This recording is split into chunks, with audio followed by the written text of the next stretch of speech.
Awaken, the galaxy has never seen fear like this. Captain's 4 eyes blinked in sequence as he stared at the data pad, his scaled fingers trembling slightly. The readings couldn't be correct. Nothing lived on planets like that. Nothing could survive in such hellish conditions. Navigator Yips, he called to the small, furry creature hunched over the sensor array. Run the planetary scan again. The atmospheric readings must be corrupted. Yip's whiskers twitched nervously as she manipulated the controls with her tiny paws. The squeaker species was known throughout the galaxy for their precision with technology, but even she seemed uncertain. Captain, I've run the scan 14 times. The results remain consistent. Looked at the holographic display floating above his command chair. The planet below them was a nightmare of contradictions. Massive storms raged across its surface, lightning crackling through clouds thick with water vapor. The atmospheric pressure readings showed crushing forces that would flatten most known species instantly. Toxic gases swirled through the air, and the gravity was nearly 3 times standard galactic norm. But the most impossible thing was the bio-readings. Millions upon millions of life signatures covered the planet's surface. "Sir," came a voice from the communications station. Lieutenant, a tall, reed-thin being from the whisper system, turned his elongated head toward the captain. "We're receiving transmission attempts from the planet's surface. Multiple frequency bands, various power levels." "Transmission attempts?" Headcrest flared in surprise. "You mean these creatures have developed communication technology?" "It appears so, sir. The signals are primitive but clearly artificial. They're trying to contact us." Across the bridge, nervous chittering filled the air. The crew of the exploration vessel Dawn's Edge represented 12 different species from the Galactic Cooperative, but they all shared one thing in common. They came from civilized worlds, gentle planets with stable climates, reasonable gravity, and breathable atmospheres. This planet was their opposite in every conceivable way. "Captain," Yip spoke up again, her voice barely above a squeak. "The computer has classified this world as a Class 12.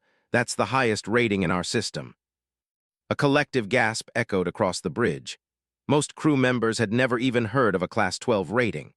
The most dangerous planets any of them had encountered were Class 4 or 5, and those were considered too hazardous for anything but automated probe missions.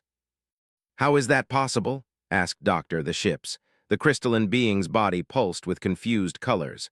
"Class 12 worlds are theoretical. Nothing can evolve on planets with such extreme conditions." Stood from his command chair, his tail lashing behind him in agitation. "Yet the sensors don't lie. Not only has life evolved on this world, but it appears to have developed technology and civilization." The implications were staggering. For over 2,000 years, the Galactic Cooperative had explored and worlds throughout their region of space. They had encountered hundreds of species, all following predictable patterns of evolution. Intelligent life developed on stable, hospitable worlds. The harsher a planet's conditions, the less complex its life forms. This planet shattered every law of xenobiology they understood. "Sir," Lieutenant interrupted their thoughts, "I've managed to decode some of the transmissions. They appear to be trying to communicate in mathematical sequences, universal constants, prime numbers, that sort of thing." "They're mathematically literate." Doctor's crystalline structure brightened with excitement. "Captain, we must make contact. This could be the greatest discovery in galactic history." Hesitated. First contact protocols were clear about approaching new species with caution, but those protocols assumed they were dealing with beings from normal worlds. What kind of creatures could survive in such an environment? What would they be like? "Navigation, establish a high orbit. Keep us well away from that atmosphere," he ordered. "Communications, prepare a response signal. Use the same mathematical format they're employing." As the crew bustled to carry out his orders, couldn't shake a growing sense of unease. In all his years of exploration, he had never encountered anything that challenged galactic understanding so completely. The response came within minutes of their transmission. Not only had the planet's inhabitants replied, but their signal was stronger and more complex than before. The mathematical sequences they sent demonstrated understanding of advanced concepts, quantum mechanics, stellar engineering, even theoretical faster-than-light physics. "Captain," Doctor's excitement was palpable. "These beings understand concepts that some cooperative species haven't mastered. They're not just intelligent, They're remarkably advanced despite their primitive technology. "How is that possible?" muttered. "Advanced mathematics requires sophisticated education systems, complex societies, peaceful development over thousands of years." "Perhaps," a new voice interjected, "we should ask them directly." Every head on the bridge turned toward the communication station. Lieutenant's elongated fingers danced over his controls, his expression one of amazement. "Sir, they've learned our transmission protocols. They're now sending what appears to be a translation matrix. They're trying to establish linguistic communication." The bridge fell silent except for the soft humming of ship systems. Within hours of first contact, these unknown beings had not only responded to their signals, but had actively worked to bridge the communication gap. It was unprecedented. "Sir," Yips called from her station, her voice trembling, "I'm detecting launch signatures from the planet's surface, multiple objects rising through the atmosphere." "Blood-chilled, weapons." "Unknown, sir. The objects are small, roughly the size of our shuttle pods. They don't match any known weapon configurations, but—" She paused, rechecking her readings. "Sir, they're rising through that atmosphere. The crushing pressure, the toxic gases, the storm systems that would tear apart our strongest ships. These objects are flying through all of that like it's nothing." On the main screen, tiny points of light began appearing as they cleared the planet's upper atmosphere. The objects were crewed by galactic standards, clearly chemical-powered rockets rather than the clean gravity drives used by civilized species. But they worked, carrying their payloads through conditions that would destroy most cooperative vessels. "Captain," communications reported, "we're receiving transmissions from the launched objects.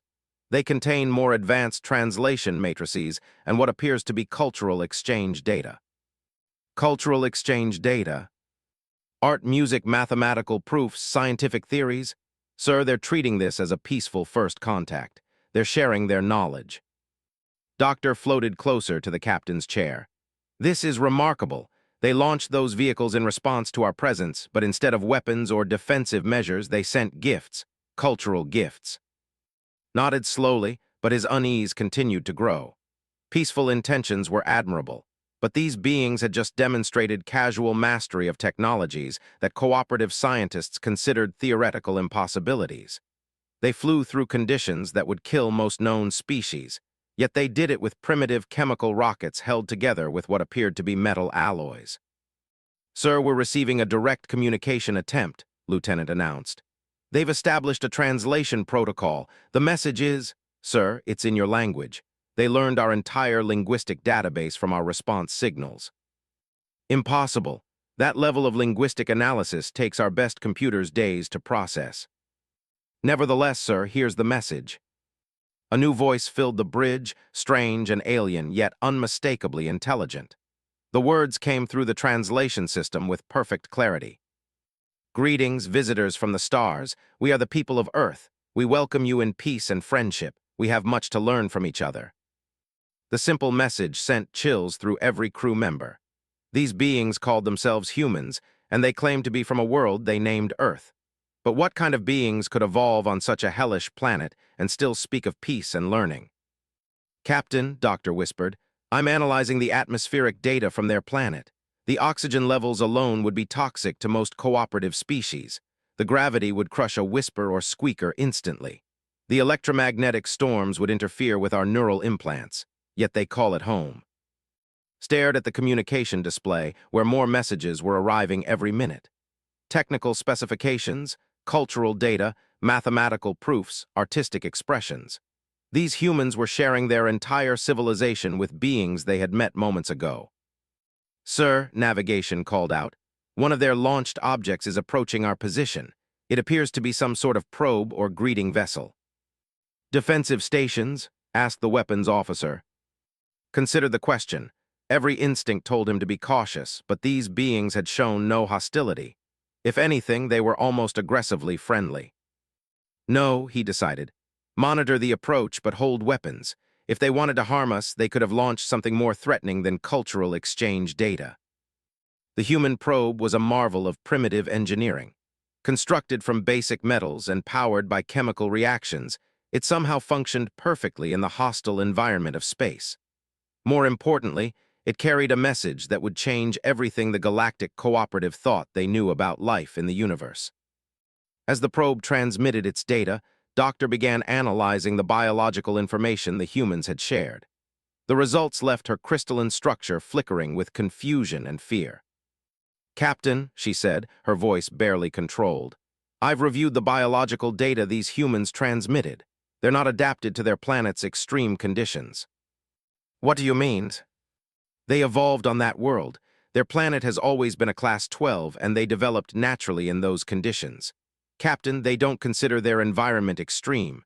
To them, it's normal." The implications hit the bridge crew like a physical blow. These humans hadn't colonized a hostile world or adapted to harsh conditions through technology. They had evolved in an environment that would kill most galactic species in minutes, and they considered it home. "Furthermore," Doctor continued, her voice growing more strained, "their biological structure suggests capabilities that shouldn't be possible. Their muscular density is 3 times standard galactic norm. Their skeletal structure could withstand pressures that would crush most beings, and their nervous system operates at speeds that exceed our cybernetic implants. You're saying they're naturally stronger and faster than enhanced cooperative soldiers." "Not just stronger and faster, Captain. According to their data, they're more resilient, more adaptable, and more capable of surviving extreme conditions than anything in our database. And Captain, these are their baseline capabilities. This is normal for their species." Lieutenant looked up from his communication station, his elongated face pale with shock. "Sir, I've been analyzing their cultural transmissions. They've included historical data about their species' development. And, Captain, they haven't had peace. Their entire history is filled with conflicts, wars, struggles for survival against their planet and each other. Yet they developed faster-than-light mathematics, quantum physics, and stellar engineering theories during periods of active warfare." The bridge fell silent as the full scope of their discovery became clear. They had made contact with a species that evolved on an impossible world, developed under constant pressure and conflict, possessed physical capabilities that exceeded their best technology, and somehow maintained enough intellectual development to master theoretical sciences that challenged even the Cooperative's greatest minds. And they had greeted the galaxy with friendship and offers to share knowledge. "Captain," Doctor said quietly, "I recommend we proceed with extreme caution. Not because these humans seem hostile, but because they represent something completely outside our understanding of how life develops in the universe." Nodded, staring at the image of Earth on their main screen. Storm systems raged across its surface, lightning illuminated massive atmospheric disturbances, and radiation from its star bombarded the planet at levels that would sterilize most worlds. Yet down there, billions of humans lived, worked, created art and science, and now reached out to the stars with open hands and curious minds. "Communications," he ordered, "prepare a response. Tell them we're honored by their greeting and look forward to learning about their remarkable civilization." As the crew worked to compose humanity's first official welcome to galactic society, none of them realized they were about to introduce the galaxy to something it had never encountered. A species that considered the impossible merely challenging, and the deadly simply normal. The humans were coming to the stars, and the galaxy would never be the same. Awaken, the galaxy has never seen fear like this. 3 months had passed since first contact with the humans of Earth, and the Galactic Cooperative Council chambers buzzed with nervous energy. Representatives from 47 different species filled the Great Hall, their various forms creating a living tapestry of galactic diversity. But today, all attention focused on the central platform where Captain delivered his report.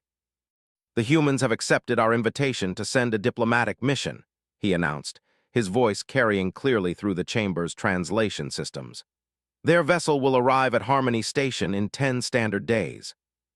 Council speaker is an ancient being whose crystalline form towered above the assembly, pulsed with concerned colors. "Captain, your reports describe capabilities that seem impossible. Are you certain your measurements were accurate?" "I've the data countless times, Speaker. Doctor's biological analysis has been confirmed by every in the cooperative. The humans represent something we've never encountered." From the Squeaker delegation, a small voice piped up. "But surely their claims about there are exaggerated. No species evolves on Class 12. Doctor floated forward, her crystalline structure dim with exhaustion. She had spent months analyzing human data, and the results had challenged everything she thought she knew about life in the universe.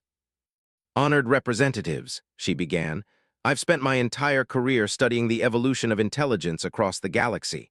Every species we know follows predictable patterns. Harsh environments produce simple life forms. Comfortable environments allow for complex development. Earth violates every law of xenobiology." She activated a holographic display showing Earth in all its terrifying glory. Massive hurricanes swirled across the surface. Lightning storms raged through toxic atmospheres, and the planet's magnetic field fluctuated wildly under bombardment from its violent star. "This is a normal day on Earth," Doctor continued. "The atmospheric pressure would crush most of us. The oxygen levels would poison our systems. The gravity alone would kill a squeaker or whisper instantly. Yet humans consider this paradise." Representative from the colonies raised a armored appendage. "Doctor, you mentioned in your preliminary reports that humans have shared their biological specifications with us. What exactly are we dealing with?" The hologram shifted to show a human anatomical display. Even in simple diagram form, the alien biology was intimidating. "Their muscular structure is unlike anything we've," Doctor explained. "Dense, efficient, capable of exerting forces that would require mechanical assistance for most cooperative species. Their skeletal system could withstand impacts that would shatter our strongest body armor. Their nervous system processes information faster than our cybernetic implants." Murmurs of disbelief rippled through the assembly. Representative from the gentle world spoke up. "Surely these are mechanical enhancements, cybernetic implants." "No," Doctor replied firmly. "This is their natural biology. These capabilities evolved on there. According to their historical data, humans developed these traits over millions of years of surviving on Earth." The chamber fell silent as the implications sank in. Every species in the Galactic Cooperative had evolved on relatively stable, hospitable worlds. Their greatest challenges had been climate variations, resource competition, or occasional predators. The idea of evolving under constant life-or-death pressure was alien to them. "There's more," Doctor continued reluctantly. "Their psychological profiles are equally unprecedented. Humans demonstrate problem-solving capabilities that exceed our best artificial intelligence systems. They show remarkable adaptability under stress. And perhaps most disturbing, they appear to actively seek out challenges and dangerous situations for recreation." "Recreation?" Speaker is pulsed with confused colors. "They deliberately place themselves in life-threatening situations for entertainment. They climb mountains in storm conditions, dive into crushing ocean depths, race vehicles at lethal speeds, and compete in combat sports that would hospitalize most galactic species. They call it fun." Representative from the hive worlds chittered nervously. "This sounds like a species of warriors. Are we certain they're peaceful?" Captain stepped forward. "That's perhaps the most remarkable aspect of their civilization. Despite evolving under constant pressure, despite possessing capabilities that would make them devastating warriors, humans have developed art, literature, music, and philosophy that rivals anything in the cooperative. Their diplomatic overtures have been consistently peaceful and generous. They've shared scientific theories that advance our understanding of physics," added Doctor. "Mathematical proofs that solve problems we've struggled with for centuries. Cultural works of stunning beauty and complexity. Yet they developed all of this while fighting for survival on a world that would kill most of us." The assembly stirred uneasily. The portrait emerging of humanity was contradictory and unsettling. A species of incredible physical and mental capabilities, evolved under impossible conditions, yet demonstrating peaceful intentions and generous sharing of knowledge. "What do they want from us?" asked Representative Raw from the Whisper Systems. "According to their communications," Captain replied. "They want to learn. They're curious about our civilizations, our technologies, our cultures. They seem genuinely excited about joining a peaceful galactic community." "And what do we want from them?" Speaker is asked quietly. The question hung in the air like a challenge. Every representative understood the implications. Humanity represented either the greatest opportunity or the greatest threat the galaxy had ever encountered. Representative from the trade guilds spoke up. "Their technological approaches could revolutionize our industries. They've achieved remarkable results with primitive materials through innovative engineering. Their problem-solving methodologies alone could advance our science by decades. Or, Representative countered, they could destabilize everything we've built. A species with their capabilities could dominate galactic civilization if they chose to. Which brings us to the central question, Speaker has said. How do we integrate a species that evolved under conditions we consider impossible, possesses capabilities we can barely measure, yet claims to want nothing more than peaceful cooperation? Doctor dimmed her crystalline structure thoughtfully. I've been corresponding with their scientists for months. Their curiosity is genuine, their desire for knowledge insatiable. They've shared more advanced theoretical science in 3 months than some cooperative species have developed in centuries. But, prompted the speaker, they don't seem to understand how exceptional they are. To them, surviving crushing gravity, toxic atmospheres, and constant environmental threats is normal. They don't realize that what they consider everyday problem-solving represents superhuman capabilities to us. Captain nodded grimly. During our communications, I mentioned that their planet was classified as a Class 12. They asked what that meant. When I explained that it was the most dangerous classification in our system, they seemed confused. One of their representatives said, "But this is just Earth. What do you call actually dangerous planets?" A collective shudder passed through the assembly. The humans didn't consider their impossible dangerous. What would they think of as truly hazardous? There's another concern, Representative added. If humans represent what evolves on Class 12, what does that say about our exploration programs? We've avoided such planets assuming nothing could survive there. How many other species like humans might exist in the galaxy? The implications were staggering. The Galactic Cooperative had mapped thousands of worlds, categorizing and them according to habitability. Class 10 and above worlds were considered sterile, too hostile for life. If humans could evolve on Class 12 worlds, they might have missed entire civilizations. We need to address immediate practical concerns, Representative stated. Harmony Station is designed for standard galactic species. Can it even accommodate human visitors? Captain checked his data pad. We've had to make significant modifications. The gravity generators have been adjusted to triple standard levels in the diplomatic quarters. The atmospheric systems required complete to provide their oxygen-nitrogen mixture, and we've had to reinforce the station's structure to handle their presence. Reinforce the station? Speaker is pulsed with alarm. Humans don't consciously control their strength the way we do. What they consider gentle handling could damage our equipment. Their normal walking pace generates vibrations that interfere with sensitive instruments. Simply having them aboard requires treating them as living heavy machinery. Doctor added, we've also had to consider psychological factors. Humans are accustomed to constant stimulation and challenge. Harmony Station's peaceful environment might actually distress them. They've requested access to what they call exercise facilities and recreational challenges. What kind of recreational challenges? Asked Representative Raw nervously. Based on their transmissions, they want to lift heavy objects, run at high speeds, and engage in mock combat scenarios. For relaxation. The chamber buzzed with nervous chatter. The idea of beings who found physical exertion relaxing was foreign to most galactic species, who preferred mental stimulation or peaceful contemplation for recreation. Representatives, Speaker is called for order, we face an unprecedented situation. The humans will arrive in 10 days whether we're prepared or not. We must decide how to proceed. Representative On spoke up. I propose we establish strict protocols for interaction, limited access, controlled environments, careful monitoring of all exchanges. That could be interpreted as hostile, Captain warned. Humans value what they call freedom and trust. Excessive restrictions might offend them. And offending them could be catastrophic, Doctor added quietly. I've analyzed their historical records. When humans feel threatened or cornered, their response capabilities are extraordinary. What do you mean? Speaker is asked. Their fight-or-flight response doesn't operate like ours.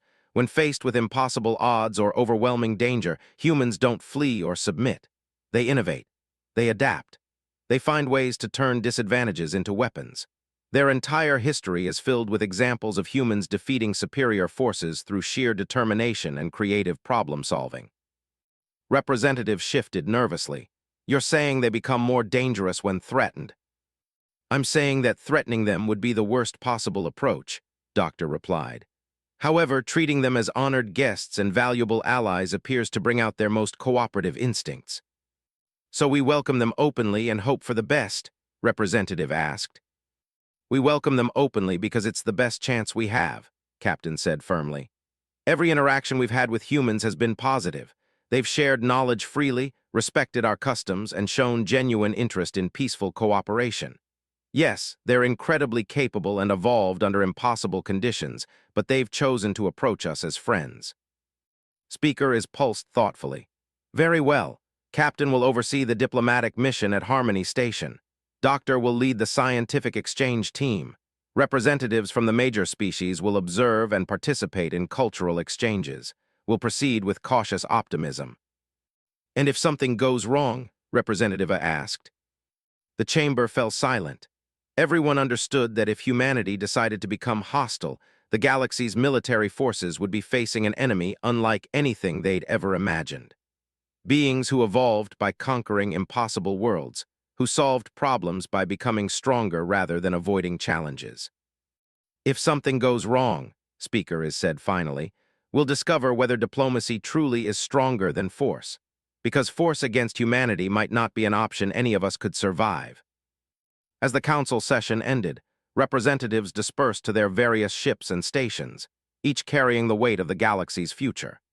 In 10 days, they would meet face-to-face with beings from a world that shouldn't exist, possessed of capabilities that understanding, bringing gifts of knowledge and offers of friendship. The Galactic Cooperative was about to discover that the universe was far stranger and more dangerous than they had ever imagined.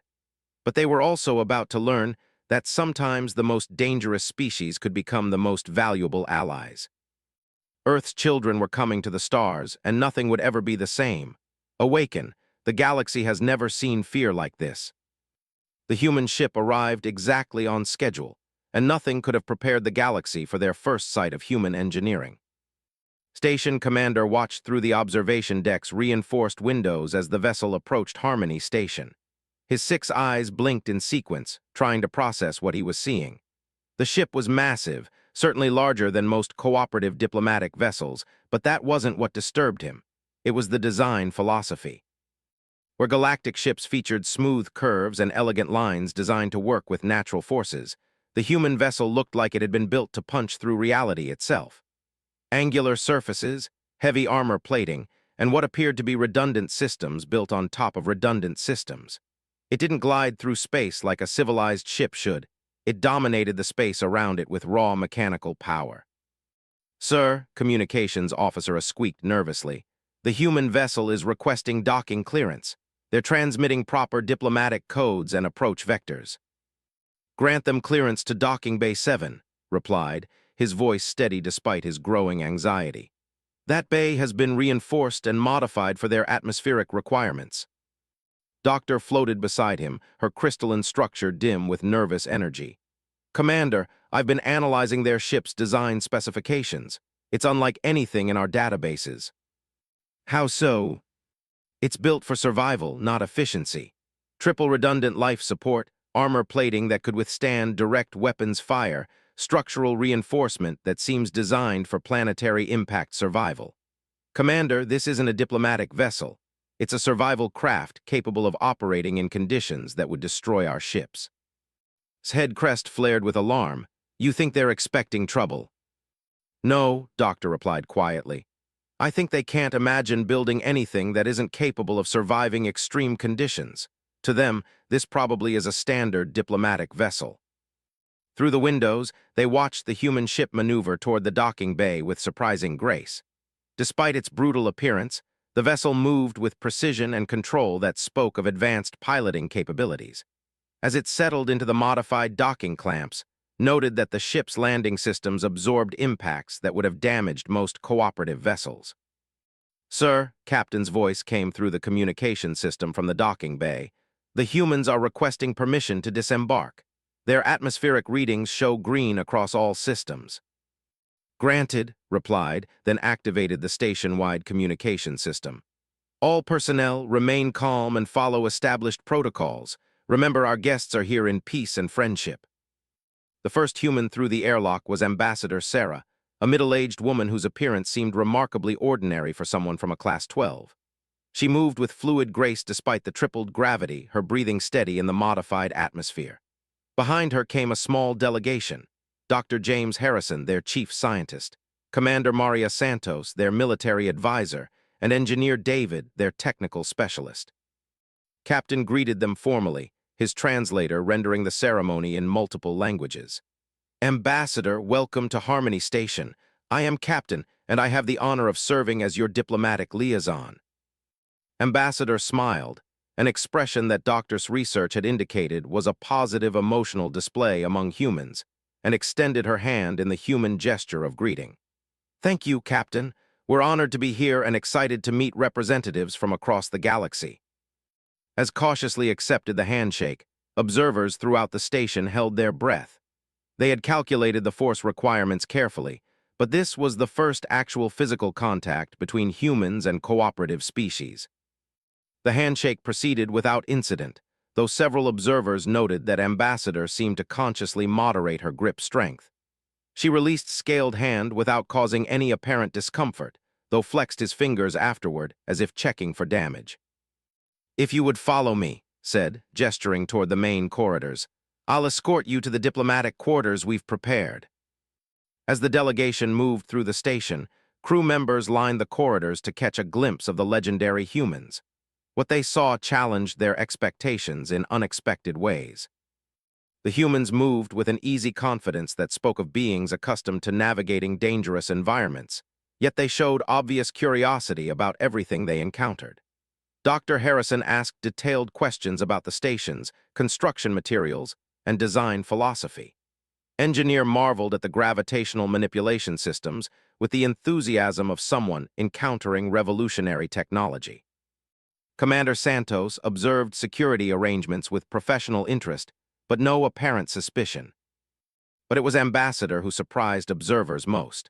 Despite representing a species evolved on an impossible world, possessed of capabilities that bordered on superhuman, she demonstrated diplomatic skills that impressed even veteran cooperative negotiators. She remembered names instantly, showed genuine interest in learning about different species' customs, and somehow managed to make every being she encountered feel valued and respected. Ambassador, Doctor ventured as they reached the diplomatic quarters, your ship's design is quite remarkable. Could you tell us about its construction philosophy? Ambassador paused, considering the question. The Endeavor. She's actually one of our smaller diplomatic vessels. We built her for long-range missions where we might encounter unexpected conditions. David could give you better technical details. Engineer stepped forward eagerly. She's designed for maximum survivability and operational flexibility. Triple redundant life support, modular systems for rapid field repairs, armor rated to survive atmospheric entry on high-gravity worlds. Standard stuff, really. Several station crew members exchanged nervous glances. What humans considered standard safety measures exceeded most cooperative military specifications. The armor plating alone, Doctor noted, appears capable of withstanding weapons fire. Commander Santos smiled, another positive human expression, though her version seemed to carry different implications than the ambassador's diplomatic smile. Doctor, where we come from, you don't send people into unknown situations without proper protection. Space is dangerous enough without taking unnecessary risks. But you're on a diplomatic mission, pointed out. Surely you didn't expect conflict. The humans exchanged glances, and Ambassador answered carefully. Commander, we hope for friendship and cooperation, but we prepare for any possibility. It's not that we expect trouble, it's that we believe in being ready for whatever we might encounter. As they toured the diplomatic quarters, the humans expressed appreciation for the modifications made to accommodate them. The reinforced furniture, the adjusted atmospheric systems, the emergency protocols adapted for their unique physiology, all showed consideration for their needs. This is incredibly thoughtful, Dr. Harrison said, examining the specially designed laboratory equipment. You've adapted your systems to match our requirements perfectly. We wanted you to feel welcome, Doctor replied. Though I confess we had to make more extensive modifications than we initially anticipated. Engineer looked puzzled. Modifications? This looks like standard environmental accommodation to me. What kind of modifications? Doctor's crystalline structure flickered with embarrassment. Well, the gravity generators had to be tripled, the atmospheric mixture required complete, the structural supports needed reinforcement to handle your physical presence. Oh, Ambassador said with understanding. I see. You're all from low-gravity, standard atmosphere worlds. We sometimes forget that what's normal for us might be extreme for others. The casual way she dismissed conditions that would be fatal to most galactic species sent chills through the observation team. These humans truly didn't understand how exceptional they were. Over the following days, cultural exchange sessions revealed the depth of human capabilities and the breadth of their civilization. Dr. Harrison shared scientific theories that advanced cooperative understanding of physics by decades. Engineer demonstrated problem-solving approaches that revolutionized their engineering methodologies. Commander Santos discussed tactical and strategic thinking that impressed military observers with its sophistication and creativity. But perhaps most significantly, Ambassador facilitated discussions that revealed fundamental differences between human and galactic approaches to civilization. Your species fascinates us, speaker is admitted during a formal dinner. You've achieved remarkable development despite evolving under conditions we consider impossible. What I find fascinating, Ambassador replied, is how your various species developed such advanced civilizations on stable, peaceful worlds. Earth never gave us the luxury of easy development. Every advance had to be earned through struggle and adaptation. Representative leaned forward with interest. You speak of struggle as if it were beneficial. Most galactic species view conflict and hardship as obstacles to overcome. Dr. Harrison nodded thoughtfully. For humans, challenge drives innovation. When we encounter problems, our instinct isn't to avoid them, it's to solve them. Are taught us that adaptation and growth come from facing difficulties, not avoiding them.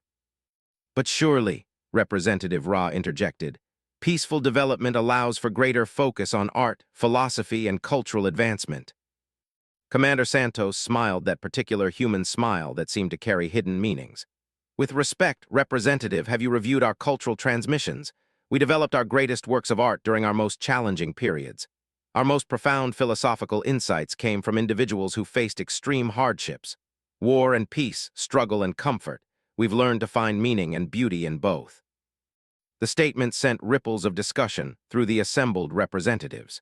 The idea that conflict could inspire rather than inhibit cultural development challenged fundamental assumptions about civilization.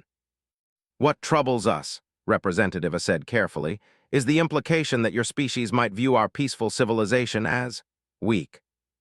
Ambassador's expression grew serious, and for a moment, the assembled representatives glimpsed something behind the diplomatic facade. A depth of strength and determination that reminded them exactly what kind of world had forged humanity. Representative, she said quietly, we don't view peace as weakness. We view it as the most precious achievement any civilization can attain. The fact that your species developed complex societies without constant struggle amazes us. You've accomplished something we're still learning to achieve. But, Dr. Harrison added, we've learned that peace must sometimes be protected by those willing to fight for it. Our history taught us that some challenges can't be avoided or negotiated away. They can only be faced and overcome. The implications hung in the air like a promise and a warning. Humanity offered friendship and knowledge, but they also represented something the galaxy had never encountered. A species that considered conflict just another problem to solve, rather than a disaster to avoid. As the evening progressed, casual conversations revealed more about human nature. They spoke of there with genuine affection, describing crushing gravity, toxic storms, and lethal radiation as character-building weather. They shared stories of recreational activities that would qualify as military training exercises for most cooperative species. They discussed scientific challenges with the enthusiasm most beings reserved for entertainment. But perhaps most unsettling was their matter-of-fact discussion of violence and conflict, not as something they sought or celebrated, but as a natural part of existence that required preparation and skill to manage effectively. The thing about humans, Commander Santos explained to a group of military observers, is that we don't separate military and civilian thinking the way you do. Every human learns basic survival skills, conflict resolution techniques, and emergency response procedures. We have to. Earth doesn't give us the option of avoiding danger. So every human is essentially a potential soldier, asked Defense Coordinator Hen nervously. Commander Santos considered the question seriously. Every human is a survivor. Whether that makes us soldiers depends on what we're asked to survive. As the first week of diplomatic exchanges concluded, reports flowed back to the Cooperative Council with a consistent message. Humanity was everything their initial analysis had suggested and more. They were physically capable beyond measurement, intellectually brilliant beyond prediction, and culturally sophisticated beyond expectation. They offered genuine friendship, valuable knowledge, and peaceful cooperation. But they also represented something that made veteran diplomats, scientists, and military leaders deeply uneasy.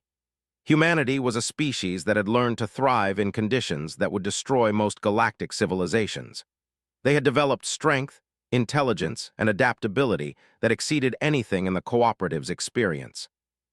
Most significantly, they had made all of these capabilities seem natural, normal, and non-threatening, while simultaneously demonstrating that they could be utterly terrifying if the situation required it. The galaxy was beginning to understand that it had made contact with something unprecedented, a species that combined overwhelming capability with genuine peaceful intentions, creating beings who were simultaneously the most dangerous and most trustworthy entities the cooperative had ever encountered. And humanity was just getting started.